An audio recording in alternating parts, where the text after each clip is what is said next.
Nabi Muhammad merupakan nabi yang menyandang gelar Al-Amin pada saat berusia 35 tahun. Pemberian gelar Al-Amin dikarenakan Nabi Muhammad dapat menghentikan perselisihan suku Quraisy tentang orang yang berhak meletakkan Hajar Aswad. Arti Al-Amin sebagai yang dapat dipercaya, juga mengindikasikan keluhuran budi suri tauladan umat manusia ini. Sepanjang hidupnya, Nabi memang dikenal tak pernah bohong dan curang. Dia juga selalu sopan, menepati janji, dan baik kepada siapa saja. Dengan karakteristik yang sempurna tersebut, tentu tak salah jika melihat pola asuh Nabi dan pengasuhnya, yang juga ikut andil dalam mengasuh Nabi Muhammad. 1. Aminah binti Wahab bin Abdul Manaf. Aminah adalah ibu Rasulullah, yang terpaksa mengandung sang Nabi sendirian tanpa ditemani suaminya. Ayah Nabi yang bernama Abdullah bin Abdul Muthalib wafat saat sang Rasul masih dalam kandungan. Ibu kandung Rasulullah dikisahkan tidak menyusui sampai selesai. Persusuan Nabi diserahkan pada orang lain sesuai tradisi bangsa Arab di masa lalu. Sayangnya Nabi Muhammad harus menyaksikan bundanya meninggal di usia 6 tahun. 2. Suwaibah al-Islamiyah. Sosok ini adalah ibu susu Nabi Muhammad yang merupakan budak Abu Lahab.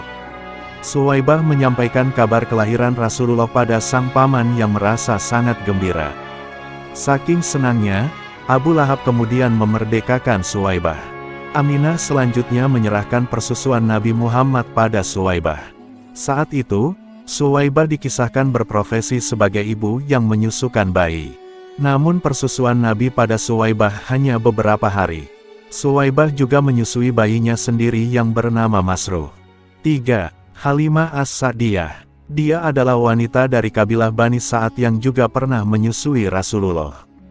Halimah juga mengasuh Nabi hingga usia 4 tahun. Halimah menuturkan keberkahan yang diperoleh keluarganya saat dia menyusui Nabi. Air susunya mengalir deras sehingga dia tak kesulitan menyusui Rasulullah. Dia juga bebas dari kelaparan dan kepayahan karena hidup lebih makmur. 4. Ummu Aiman. Ummu Aiman adalah budak ayah Nabi Muhammad yang tetap melayani keluarga tersebut sepeninggalnya.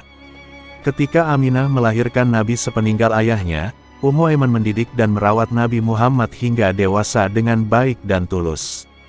Karena itu Nabi Muhammad pernah bersabda, "Ummu Aiman adalah ibuku sesudah ibuku."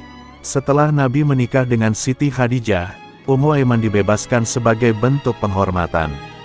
Ummu Aiman yang menikah dengan Zaid bin Haritsah adalah salah satu asabiqunal awalun yang menyertai Rasulullah sepanjang hidupnya. 5. Abdul Muthalib. Sosok yang mendidik Nabi Muhammad ini adalah orang yang punya kedudukan tinggi dalam suku Quraisy. Dia adalah kakek Nabi Muhammad dari jalur ayah yang mengasuh Nabi sejak usia 6 tahun. Kakek Nabi hanya mengasuh selama 2 tahun sebelum berpulang.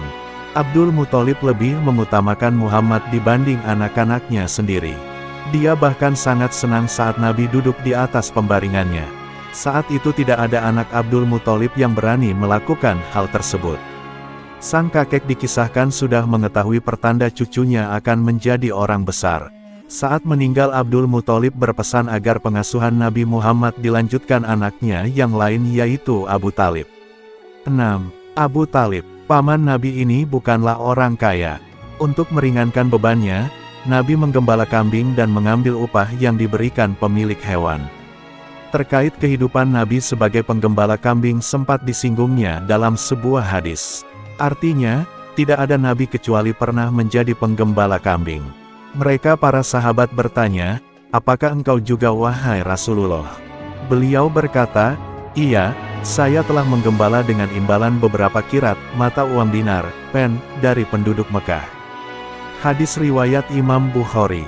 Abu Talib dikisahkan sebagai orang berbudi tinggi dengan perangai yang sangat halus. Karakter serupa dimiliki istrinya Fatimah Asad.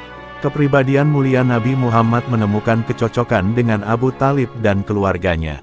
Pola pengasuhan dan pendidikan orang-orang inilah yang mempengaruhi karakter Nabi Muhammad hingga tumbuh menjadi pribadi mulia dan bergelar Al-Amin. Semoga penjelasan ini memberi hikmah bagi kita semua.